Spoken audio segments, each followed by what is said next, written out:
I have to be honest, I haven't been fully paying attention to the newest developments in the Las Vegas shooting, but I was just looking at some of the recent stuff here because we're about to have Laura Loomer on. My goodness, I mean, this is breaking news. This is huge stuff. So it just gets more interesting and more interesting. We're about to go to Laura here, but first, here's a report from Leanne. New reports are showing that perhaps Mary Lou Danley, the shooter's girlfriend, may have known that something was about to happen. New details in the Las Vegas massacre suggest Stephen Paddock's girlfriend may have known something was up. According to newly released FBI documents, Mary Lou Danley deleted her Facebook account 1 hour before the Las Vegas cops named Paddock as the man responsible for the deadliest mass shooting in modern U.S. history. 58 people were killed and more than 200 were wounded. The unsealed documents give the timeline. Emergency calls to police indicate Paddock began firing onto the crowd of concert goers around 10:08 p.m. At 2:46 a.m., Danley's Facebook account was deleted, and just about an hour later, authorities released Paddock's name to the public at 3:30 a.m. Now, Danley has remained adamant that she had no prior inclination of Paddock's intentions to conduct the attack, but her actions suggest otherwise. If Danley moved quickly after the shooting to hide her relationship with Stephen Paddock, what did she know and when? Leanne McAdoo, Infowars.com. So I'm just trying to recall, all the information that we covered with the Vegas shooting. You've got what we would all believe had to be a multiple shooter event, essentially confirmed with multiple video reports, live videos from the scene, and then multiple police tapes and police reports with multiple people being shot at and even shot in multiple different locations. So you've got all that going on. You've got the helicopters in the area. That story develops. You've got then the most latest breaking stuff was they didn't even complete autopsies on all of the dead bodies from that night.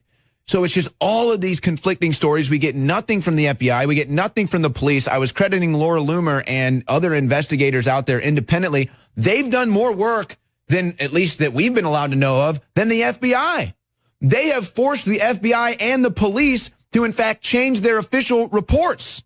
I mean, you want to talk about breakthrough journalism. That is the definition when you're beating the actual authorities at their job. That is, of course, if they're not ordered to carry out a cover-up, which becomes more and more apparent to me as we get these developments. So, Laura, in the quick 60 seconds here before the break, what are you going to break down here in the next segment?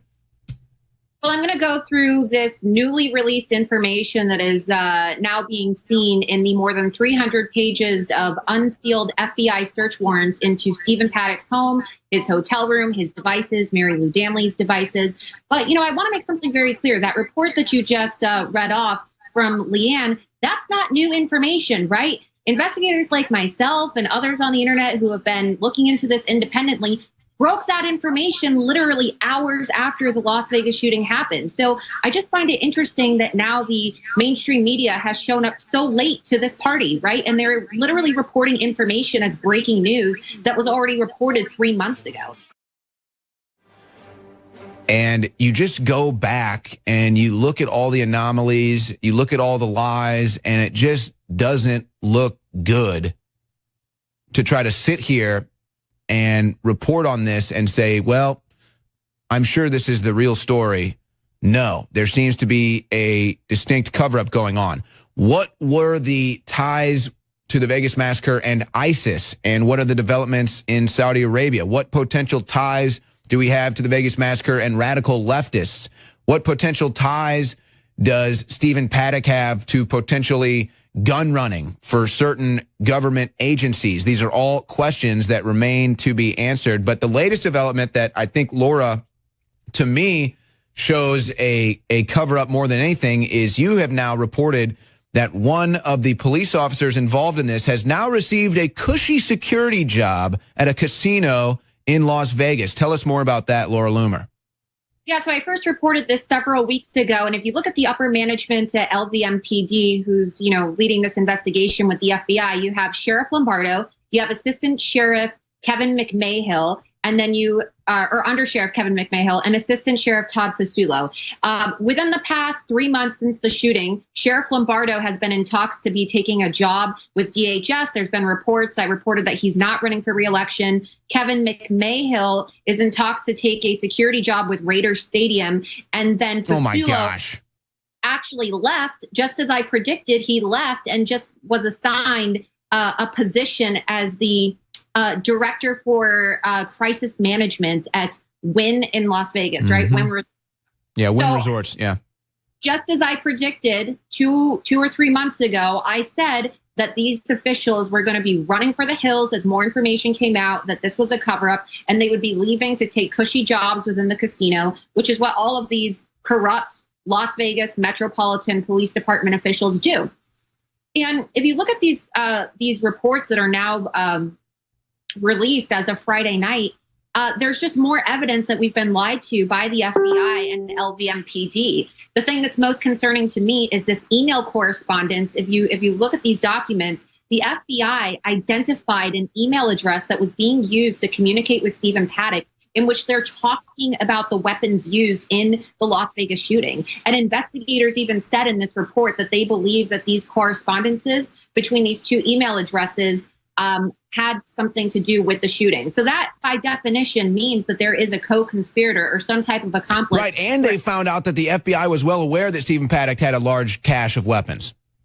Exactly. So yet again, just another thing that we've talked about on this program before is the FBI's foreknowledge of events before they take place, or foreknowledge of terrorists or individuals. And of course they had knowledge, right? Because a lot of this evidence now is suggesting that Stephen Paddock really isn't just some lone wolf shooter, just some nobody guy who had no training. It's really starting to look as if there's deeper ties here, and that Stephen Paddock may be some type of informant or government agent who was participating in some type of gun running activity. And if you look at the reports and you look at the information and if you just compare the dates of information released to the public and the dates that are on these official documents, we have been lied to. They are conducting a misinformation campaign about the facts surrounding the Las Vegas shooting. They told us, Assistant Sheriff Fasulo told us on October 2nd in a press conference that they were confident that Stephen Paddock was the sole gunman in the Las Vegas shooting.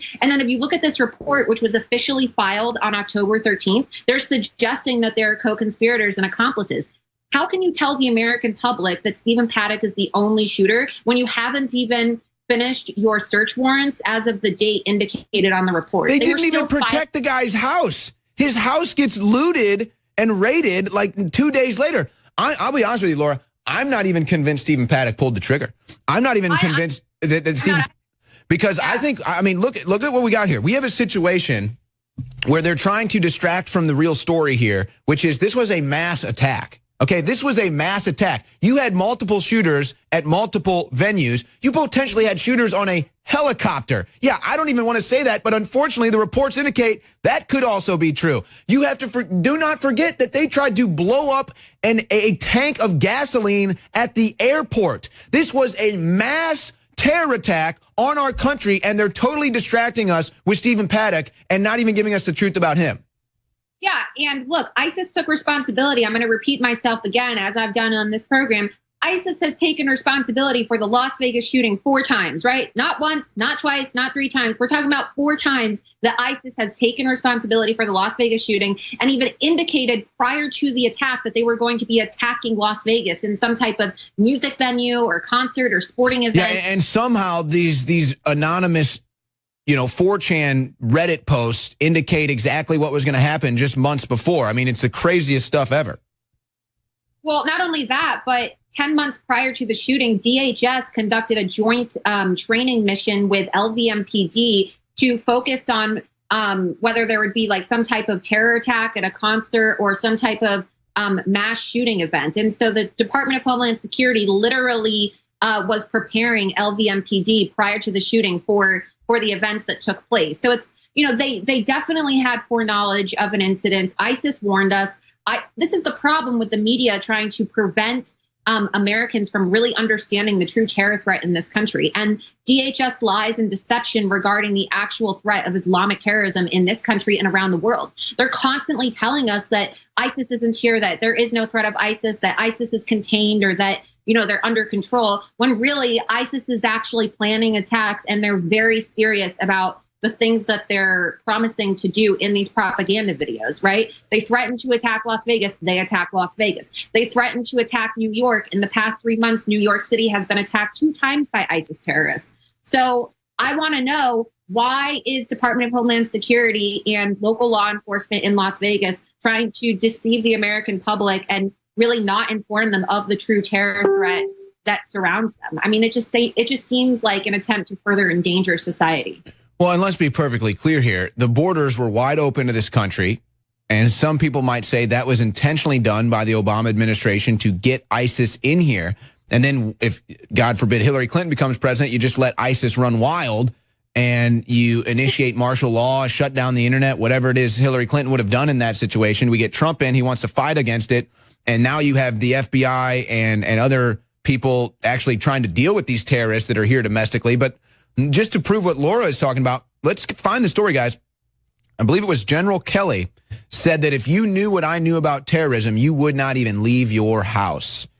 Pull that up, guys. Think about, what do you think he's saying? Do you think he's talking about random Jewish people running around stabbing people? No, in the yarmulke? No, I don't think that. What about people yelling around saying, praise Jesus, and then slaughtering people in the streets? No, not seeing that go on either. Not seeing that happen with Buddhists. No, it seems to be one group of people, and that's the radical Islamic people. So who do you think General Kelly is talking about when he says, if you knew what I knew about terrorism, you wouldn't leave your house? Muslims, obviously. I mean, let's just say it like it is, right? I mean, it's always Muslims. And let's be perfectly clear, too, because we're going to talk about this more in the other break. And let's be perfectly clear, too, because people are confused at InfoWars coverage of this. Yes, this is so difficult. Yes, I do believe we were lied to about 9/11, and I do believe that we went to wars in the Middle East for other reasons than just our safety or against Muslims. But let's recall here. So the people want to sit here and say, oh, well, you know, we can't keep Muslims out of this country. That's rude. That's racist. We're bombing their nations. Okay, we are bombing these people. And if you don't think for 1 second they want to come here when the borders are wide open and kill Americans, you have to be the dumbest fool I have ever heard of in my life. So if you're going to sit here and complain about U.S. foreign wars in the Middle East, you better realize they're complaining too, and they want to come here and murder you.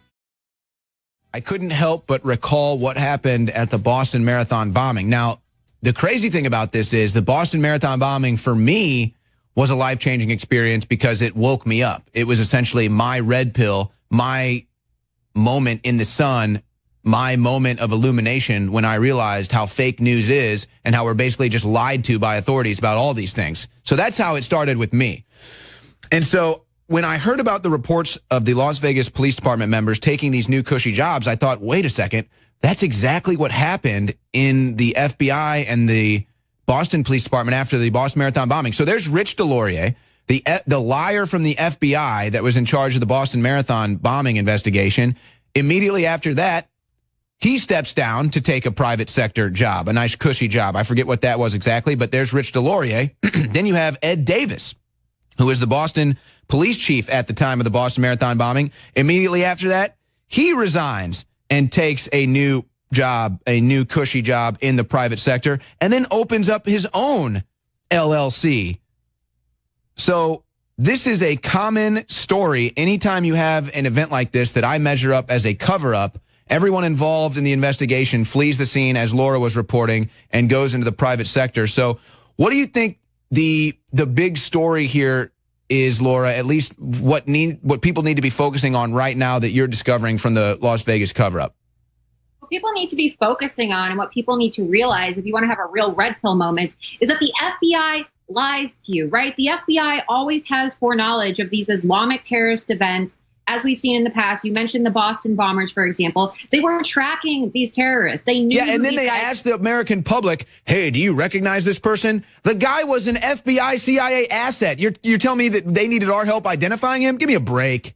Yeah, and if you already know this information, why are you seeking the public's help in identifying these people and getting information when you already have a case file on them because you've identified them as possible Islamic terrorists? And what I want to know is, why is the FBI, if they're identifying these individuals who are very problematic, who always tend to be Muslim, why aren't they neutralizing them, or why aren't they taking care of them before they commit these horrible acts like the Boston bombing in Orlando? The same thing happened with the Pulse nightclub terrorists, right? The FBI had a file on them. And then you see the same thing with a lot of these officials and changes in Orlando, the same thing happening in Boston, and the same thing happening in Las Vegas. It's because all of these law enforcement agencies are so tied in together. And when people say it's a cover up, or it's a plot by the U.S. government to make you unaware of the actual terror threat in your country, that's not a conspiracy theory, okay? If you look at all the documents and you look at the history of these attacks, if you look at 9/11, you look at Pulse, you look at Boston, and now you look at Las Vegas, which is possibly an ISIS terrorist attack, you have these common themes of FBI agents and law enforcement officials lying to you and not really giving you the full story on these individuals and what they knew about these individuals prior to them carrying out these horrendous acts of terrorism. What do you think about the new evidence that is confirming what we already believed, that there had to at least be accomplices with Stephen Paddock, but more so that this was a very well thought out and planned event by multiple people?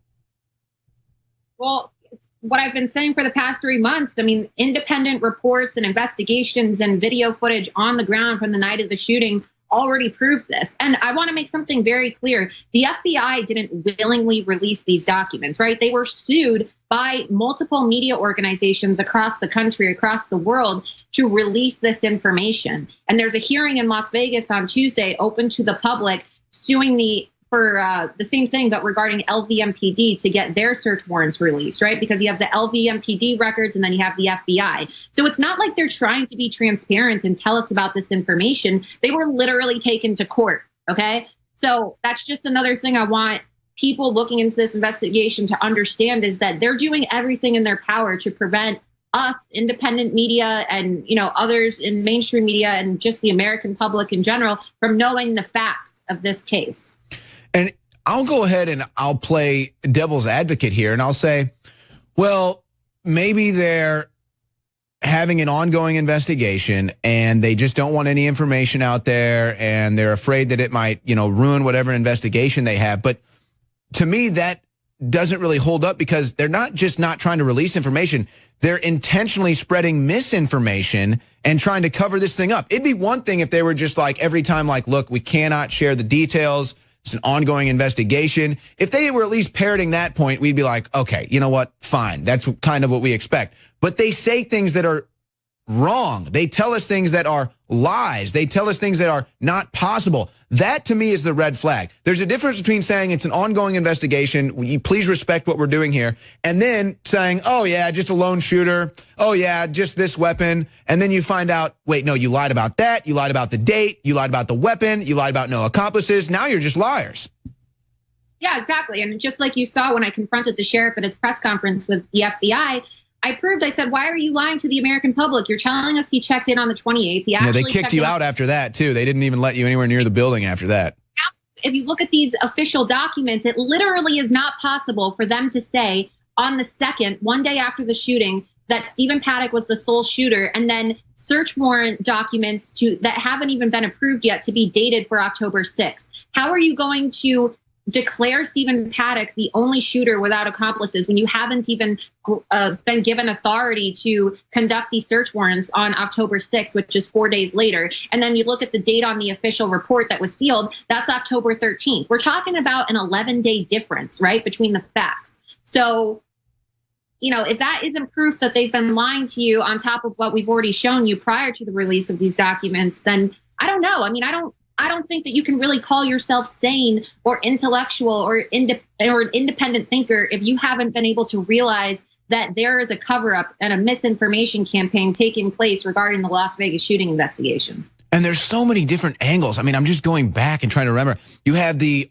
security officer, Jesus Campos, whose story changes seemingly overnight.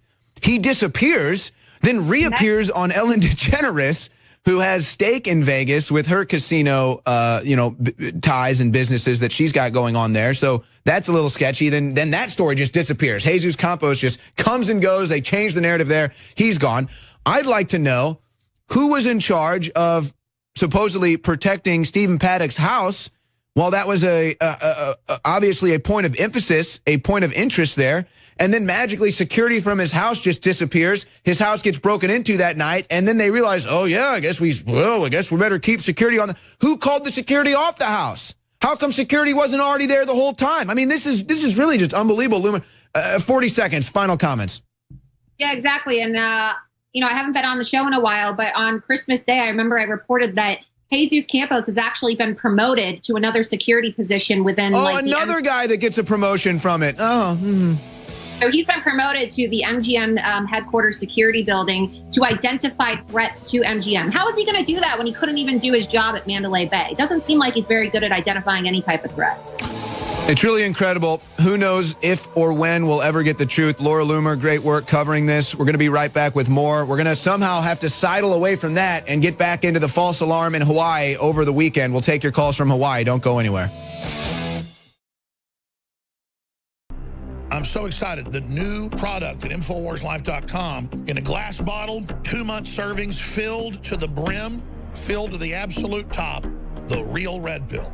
This is a heart and brain pill, a nootropic that doesn't have any stimulants in it. But boy, does it stimulate, because it's beyond that. Quite frankly, I just went off what I saw medical doctors prescribing to their patients, but it wasn't prescription, but they were charging people $100, $200 for the formulae. And I came up with our own formula, working with some scientists and developers, non-GMO, made right here in America, 120 capsules. And ladies and gentlemen, you add the pregnenolone to it, which is the precursor to all the hormones that your body has to have to even make the hormones in your glands. It is amazing. Red Pill, now available at InfoWarsStore.com, and your purchase funds the operation.